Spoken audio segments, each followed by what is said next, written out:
Hello, you lovely lot. Welcome to episode 8 of series 3 with the wonderful Gill from Gillian Jones Designs.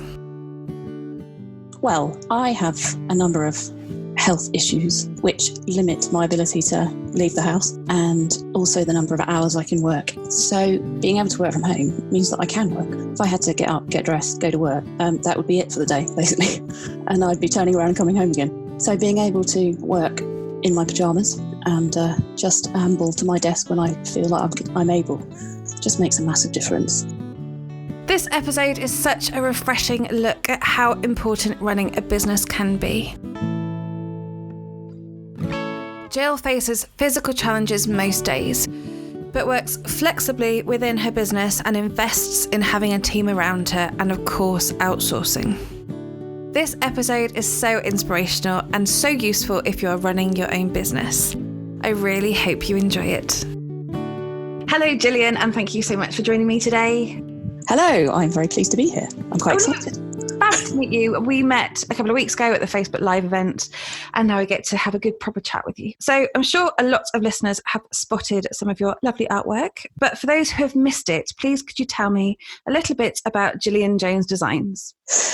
Well, Gillian Jones Designs consists of me and a sidekick called Kate, who helps me out, and we do military artwork, basically. It's all digital, except when I dabble in watercolours. So I create it on the computer, and then I print it on my enormous printer, which costs me vast amounts of money, but it's really good, onto fine art paper, and then I sell it in various places. What I set out to do was come up with designs that were colourful and bright and would look interesting on magnolia walls. That was effectively the sort of brief that I set myself when I started. So I think I've achieved that. And they're brilliant. And you yourself are a veteran. You were in the Navy. Your husband is still serving. And you do an awful lot of, well, I'm going to say boats and ships. Yes. I know that the Navy are very protective about the difference. I can't quite remember. But also for the RAF lot, there are a few planes. And you've recently started working with the Royal Navy and the Royal Marines charity. I spotted some of your lovely mugs. Can you tell me about that collaboration and what you create for them? Yes, I started working with them. It was quite a while ago, actually, about 3 years, I think. A chap called Bob Field, who still works for them, got in touch with me, having ordered a print for himself, and said, I really like your stuff. Would you like to be a charity partner? So I went and met them. They're based in Portsmouth, so it was nice and easy. And we had a chat. And so I donate a small amount from each Royal Navy print I sell, and also designed a series of artworks for them. So the mugs that you saw, one of them was a Jack Speak design, which is the Navy slang design, and the other one was the current fleet in the Union flags. And then they asked me to stick them on various things occasionally. So I have T-shirts and tote bags. And so they've got those two designs. And then every year, mostly, I do a limited edition for them, which I then give 40% of the sale of each of those to the charity. So, and they promote me all over the place. So it saves me having to go to shows, really, which is tricky. So they take my artwork and my mugs and stuff all around the country to various events. And they're really good. I really, really like them. We can't fit another mug in our cupboard because it's full of squadron mugs that I need to drop when we move house. Yes, I'm not sure how well a Navy mug would go down, but I might surprise my husband one day. And you mentioned on the form that I sent you that your business really helps you able to keep working, and that you love working from home, which I also do love working Yes. from home. It makes it all very handy when the postman knocks on the door or the washing needs to be done. So why is it so important that you have your business? Well, I have a number of health issues which limit my ability to leave the house, and also the number of hours I can work and the amount I can do in any one day, because I have a very limited amount of energy. So being able to work from home means that I can work. If I had to get up, get dressed, go to work, that would be it for the day, basically. And I'd be turning around and coming home again. So being able to work in my pyjamas and just amble to my desk when I feel like I'm able just makes a massive difference, and it means I can keep going. And if I didn't have this, I'd A, go mad, and secondly, wouldn't be able to have a job as such. Not a conventional job, anyway, because they're too regimented. and that you have to be there at a certain time and work for a certain number of hours. This gives me complete flexibility. So if I feel well at 2 a.m, I can work at 2 a.m. And if I don't feel well at 2 p.m, I can go to bed. So it all works really well. Yeah, and being self-employed gives you that flexibility. Some people have to work around children. I'm doing it because I'm working around my military life. And for you, it's just a really important way of being able to still do something and not be restricted by the stuff that you have just said. So my mum is disabled. I've spoken about this before. She has multiple sclerosis, but when we were younger as children, she ran her own business from home, which I think it's probably her fault that I'm now doing this. And it was good. And it's really quite an inspiring thing to see my mum slogging away and working really hard despite her disability and achieving really big things and being a bit of a role model for me. And I think that's really important for our children to see. I was training to be a teacher a few years ago, and that involved dropping the kids off wrap around at first thing in the morning, dashing off and not coming back till 6 o'clock, then working till midnight. And during that period is when I started to get unwell, or really unwell. And I had to give it up, which was awful. And I'd always wanted to be a teacher. It was my sort of long-term plan after I'd done the Navy to do that.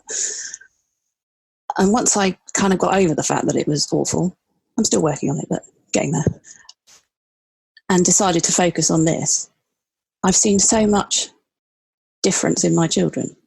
You know, they are so much more open with me. They'll put up with the fact I go to bed and just come and hug me in bed and have a chat at the end of the day, and are sort of kind of considerate and caring and can cook their own dinner when I can't. So although there are massive downsides to it all, there are upsides as well. And that sort of learning of empathy and learning of fitting one's life around what you're capable of doing, I think is quite a good lesson for the kids. And I think it's the same in any military family. You know, you have to learn to fit your life around the circumstance. And my husband doesn't go away that much, but we've got a different issue to fit around, a different circumstance to fit around. So it's all a sort of learning and growing opportunity. I say this now when I'm in a good mood. Later on, I'll be sitting and screaming, throwing things around. But occasionally I manage to count my blessings. Which is actually a really important mindset to have, because running a business is really tough. And I've said for years that you've got to celebrate the wins, ignore the rubbish bits, you know, and fair play to you. It's a great mindset to have, and to hopefully think about it a bit positively. Which leads me on to the question about business highs and lows. It's tough running a business, and it's amazing. It's like a roller coaster. What would you say are your biggest wins to date, and maybe a little bit about your lows and how you've overcome them? Biggest wins to date. Probably getting a regular order from the Compor Flot. There's one for you. Commodore Portsmouth Flotilla, who is the person who's in charge of all the ships in Portsmouth, has an annual prize giving ceremony. And I have just delivered 29 pictures for them to be given out to all the sailors who are getting awards this year. And I did the same last year. And I'll probably do the same next year. And that's by far my biggest order each year. And it goes in the Navy news, and, you know, people are aware of it. It's on social media and stuff. That's probably my biggest win, and probably has resulted in the most growth. That and the link with the RNRMC, the charity, are the two things which have sort of put my name out a bit as the sort of place to go for a military print for leaving gift or award or whatever. So my lows, probably the days where I feel awful, can't work, and I know I've got orders piling up. And I probably have at least one every couple of weeks or more. Actually, probably every week. I'm not very good at doing nothing. So even when I'm, you know, lying on the sofa and can't move, my head's still going. So then I can't sleep. And so it goes on. My inability to shut off from it is probably the low points when I am poorly. I'd love to be able to just go, right, I can't do anything today. I'm just going to stop. I'm going to rest. I do try, but it doesn't really work. It is a case of just suck it up, really. Sometimes I manage to shut off, but it's very rare. And I think that's a sort of facet of having your own business is that it's yours and you feel pride, personal pride in it. And, not responding to that email is irritating. You just want to make sure all your customers feel loved and attended to and get what they want in time. And unfortunately I lost my previous helper, Karen, who was around a lot more than Kate can be. So she sort of picked up some of that slack. So I'm hoping once Kate's kids go to school next year, she'll be able to pick up more slack as well and sort of pick up that bit where I'm struggling a bit, keeping it all together. And I think that's a good sort of bit of advice for all of us. We're all in very different situations, of course, but when you're running a business, there's this massive sense of overwhelm and not emailing people back. I read a quote the other day that adulting is basically emailing people going, I'm really sorry for not emailing you quickly enough until you die, like just backwards and forwards. But actually, this is a really good thing to highlight and to say that you need to outsource stuff. I think one of the first things you do when you start making some money, I would advise, is to outsource stuff, get some help, start off with your accounts, maybe move into a virtual assistant, or in your case, a real life assistant. I'm a bit jealous about that. Deal with one of those. And yeah, it's a really good way to run your business and start your business and work from there. So this podcast series is all about business. What do you think are your best business tips that you've learned so far? This is one I should have thought about beforehand. Sorry. That's okay. Come to me. My best business tips. Presentation is important. So I get a lot of positive feedback on my packaging and the little notes that I put in my products. Obviously, this is for a product business, but the same applies to others. I always put a little handwritten note in with it to say thank you very much for your order, and I reference the order specifically, so it's not just a generic note. I make sure I've got little logo stickers and everything, and so it all looks neat and branded and like a proper fine art print, as it should do, because it's a relatively expensive product, so people expect a relatively expensive looking package to arrive on their door, and I try and meet that without spending too much money. So that's number one. Also, it applies in things like emails as well, like your email footer, for example. Don't just have sent by post box or sent by my phone or whatever you have at the bottom. Put something where it looks professional and neat, and with the logo if you've got one. I think that's quite important. And I shouldn't, but I do judge people on their emails and their grammar. And just proofreading your emails helps as well. Communication, I suppose, as well. Letting people know if something's going to be delayed or keeping people up to date on progress, those sorts of things I think are quite important. And numerous times I've had to reply to someone and say, I'm really sorry, I've been in hospital or whatever, and I'm not going to get this done in time. And 99% of the time, people are absolutely fine with that. People are nicer than you think they're going to be, basically. So being completely open about it just breaks down that barrier, and people aren't then wondering what's going on or wondering why you've disappeared off the face of the earth. And that has managed to, I think, retain customers that would perhaps have slipped away if I'd have just not said anything at all and hidden, which is tempting. And it's true. And also for somebody that runs a service business, packaging is also important, because sending stuff through the post makes such a difference. People really quite like that. And it really helps me with postings. If I look after my clients, it's easier for them to work with me virtually. And if I look like a professional outfit, then, which I am, then generally people will come back and work with me. And it just takes those little tiny additions, like the email footer. So easy, but so important. And then the communication within those emails, and just explaining to people that you are a real human. And that's the joy of your product, or the joy of your service, is that you're a real human being, and you get that personal touch. And which means that with that, sometimes things can go a little bit awry and a little bit personal. But you're right, people are happier and friendlier than you'd expect them to be. It's really true. So you're on this podcast series because you are a military spouse, but also you are a veteran. You served in the Royal Navy.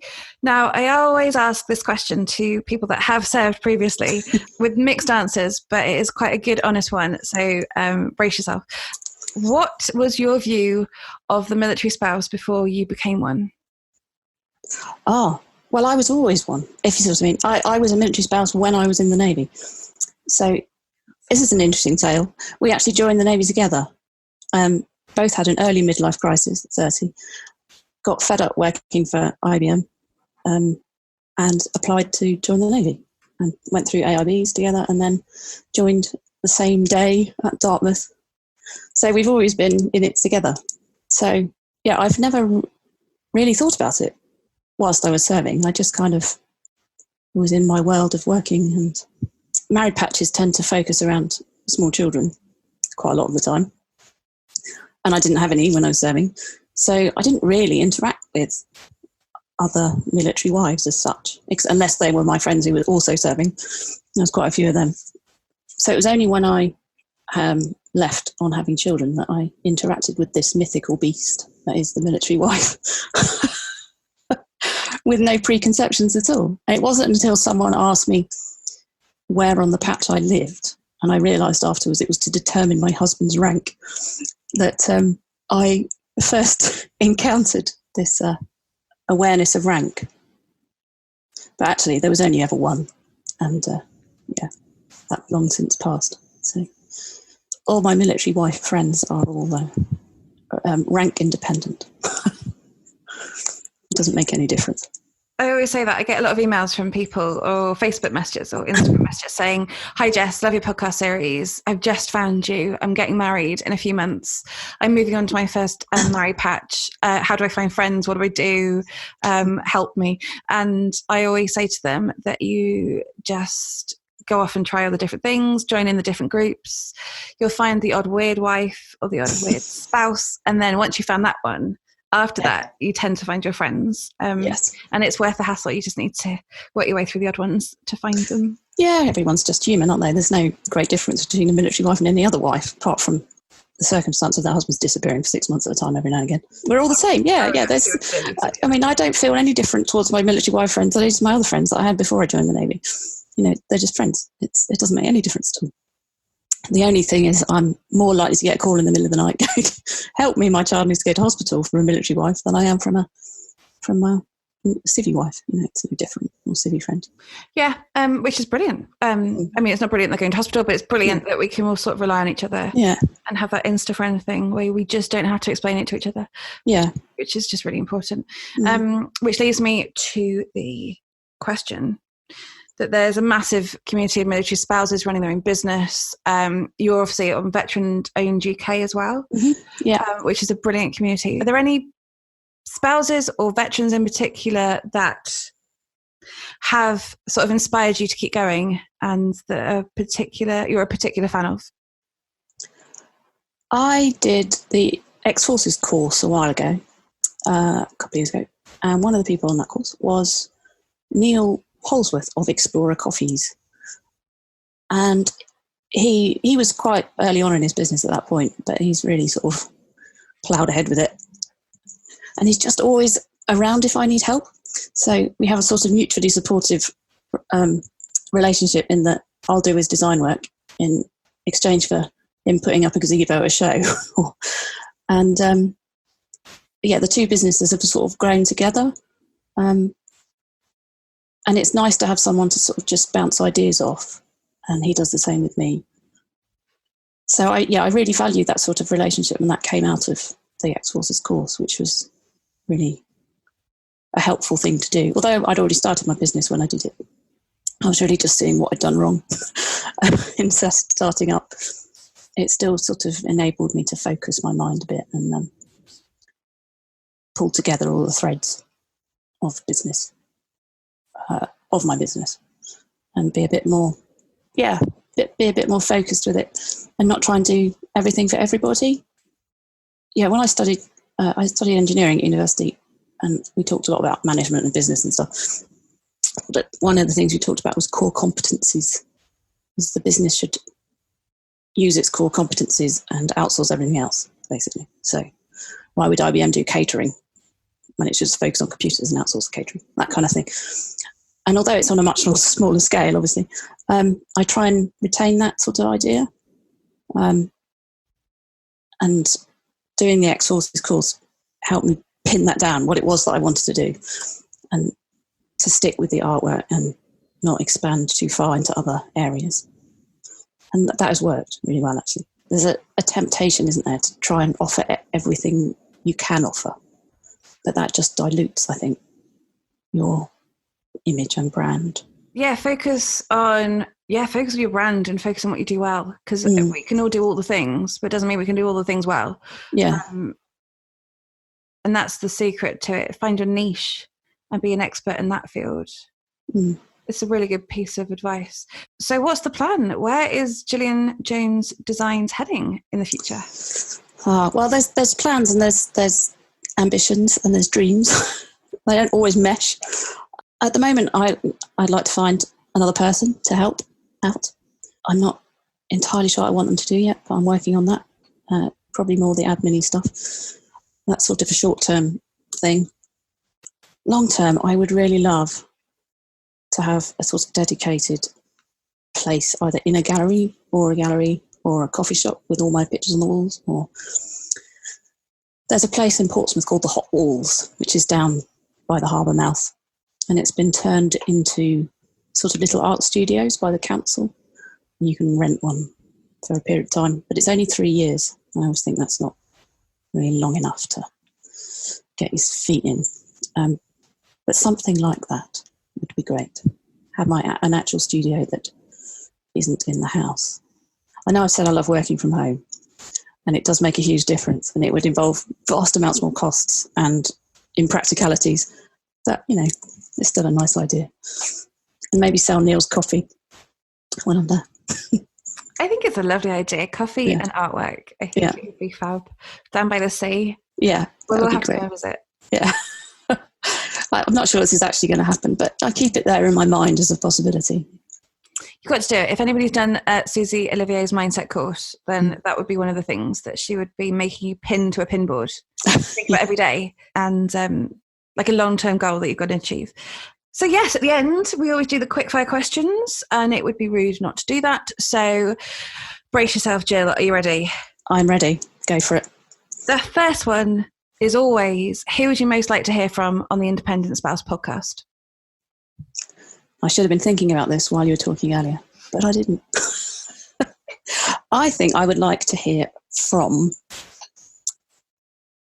Princess Anne, because she's such a great supporter she's the chair or figurehead president of the RNRMC, and I presented one of my pictures to her a couple of years ago at a big do in London, which was fab. And she always seems to just get it, when she does her speeches. And so I think she would have lots of useful stuff to say to this community. I know she's in a privileged position, but she's just seems to understand the service life and the service people. And her little speech she did about the RNIMC was just spot on, and how they should focus on certain things. She's fab. I like her. No, I joined the Royal British Legion's women's branch, as you do. I went to the AGM, and she is also their president. And she came and she did a speech, and she's just really clued up on what she's talking about. And she works really hard, and she does. You're right. She gets it, and it's not fluffy. No, and it's not nonsense. So I need to add her to my list along with Prince Harry. I'm sure they'd say yes. Sure, they'll say yes. A slightly more down to earth option would be someone from the RNRMC. So Bob Field, for example, who found me, he could tell you all about what it does as a charity and how it sort of tries to reach out and to fill the gaps that the sort of Navy leaves. It provides funding for extras to make service people and their families more comfortable. It's a really good charity. It tries to sort of be an umbrella charity for all the different, there's hundreds of service charities, and distribute the money to the right places.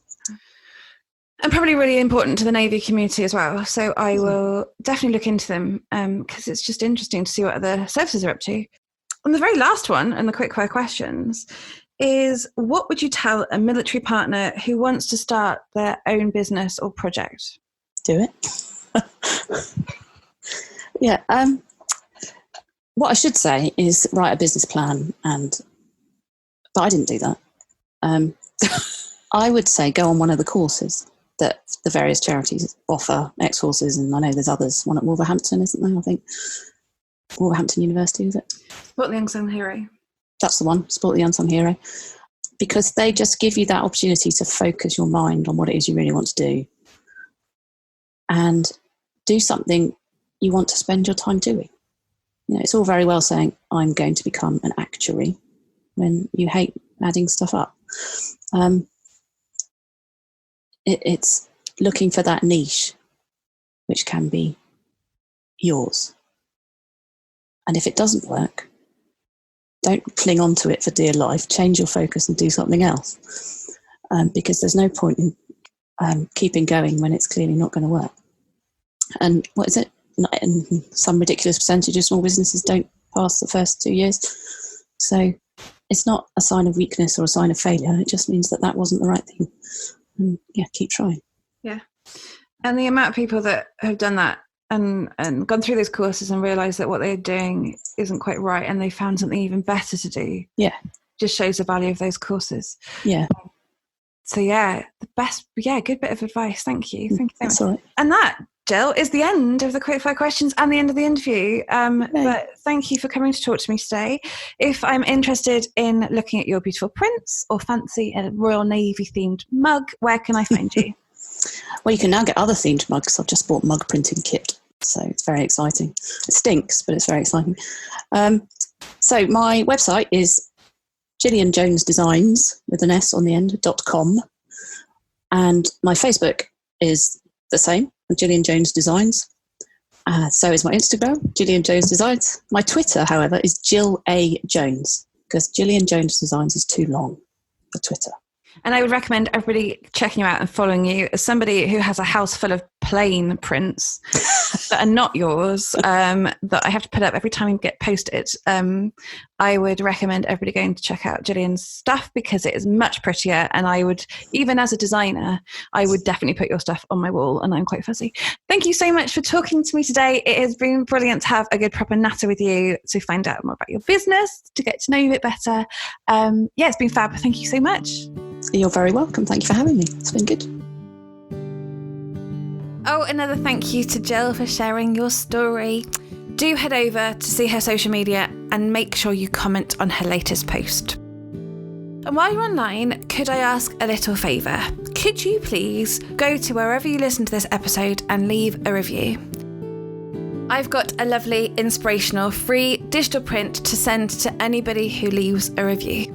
So just email me over a screenshot and I will send it over. You can always reach me at hello@theindependentspouse.co.uk. And I will, of course, be back next week with a fascinating episode from the amazing Gems Collins. So I shall see you then.